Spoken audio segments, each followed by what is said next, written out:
Halo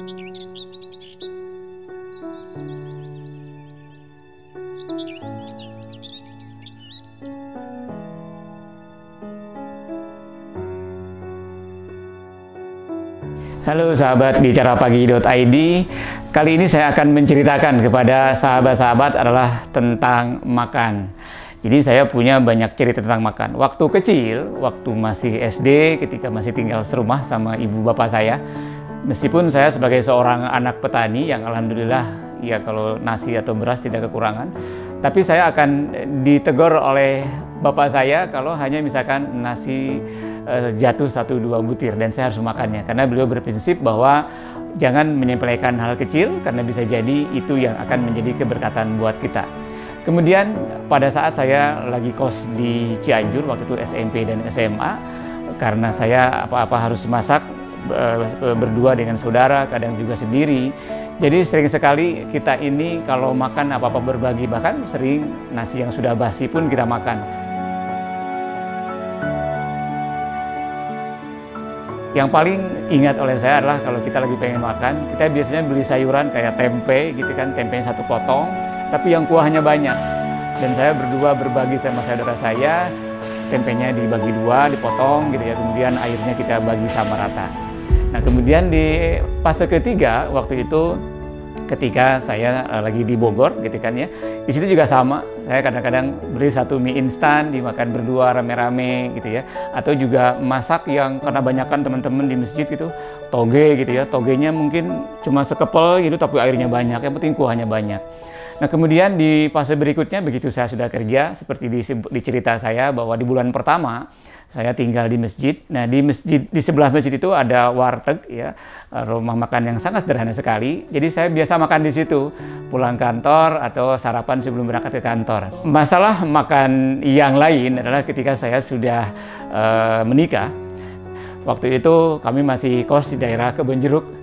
Jadi setiap pulang kantor saya biasa mampir di warteg beli makan buat saya dan buat istri saya.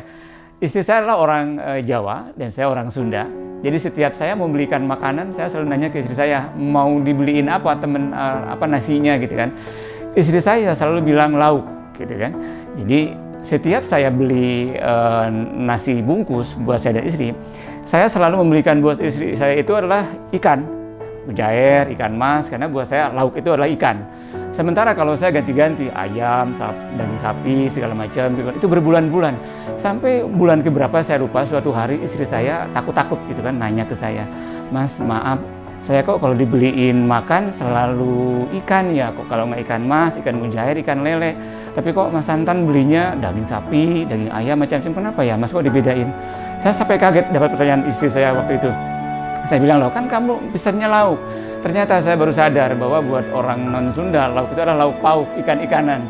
Itu adalah sesuatu yang sampai hari ini saya ingat. Jadi istri saya sabar menghadapi saya, hanya dikasih lauk dan mungkin istri saya bilang, pikir mungkin saya pelit. Kembali ke tempat makan saya waktu pertama kali di Jakarta, warteg di sebelah masjid, di tempat waktu itu saya tinggal.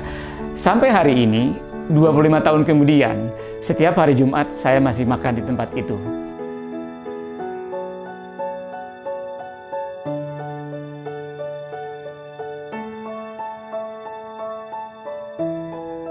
Jadi saya selalu menyempatkan diri setiap hari Jumat, sholat di masjid itu dan pulangnya makan di warteg ini.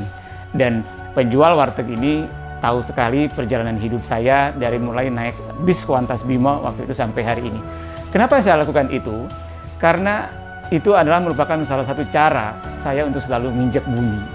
Saya tidak mau pencapaian kemajuan hidup yang alhamdulillah Allah berikan kepada saya, yang sudah kita raih, membuat saya lupa diri. Jadi dengan saya makan selalu di tempat itu, saya terus ingat dari mana saya berasal. Jadi sahabat-sahabat, saya punya prinsip bahwa kita harus selalu punya mimpi yang sangat tinggi. Fokuskan mata, fokuskan keinginan, fokuskan tujuan setinggi langit, setinggi bintang di atas. Tapi tetaplah menginjak ke bumi. Keep your eyes on the star, but keep your feet on the ground.